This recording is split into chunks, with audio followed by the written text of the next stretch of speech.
На днях после реконструкции открылся овощной павильон Рижского центрального рынка. Давайте узнаем, что посетители думают о нем. Отвратительно.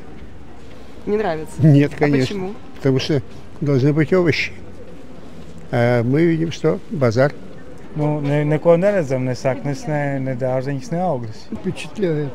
Впечатляет, конечно. Несравнимо то, что было, конечно. Главное, свобода такая, что... Отвратительно. Новый павильон. Вот дама пусть скажет, я продолжу. Ну что, сказали, что тут овощи, да? Да, Ну, так где открыли они? овощной павильон. Я специально приехала в овощной павильон за латвийскими овощами.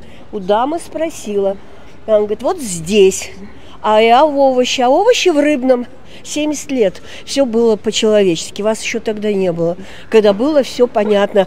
В рыбном рыба, в овощном овощи. А вот Китай в каком, не знаю. А где овощной? Был когда-то овощной. Здесь? Galīgi nepatika. Kādreiz tomēr bija pavisam viss savādāks.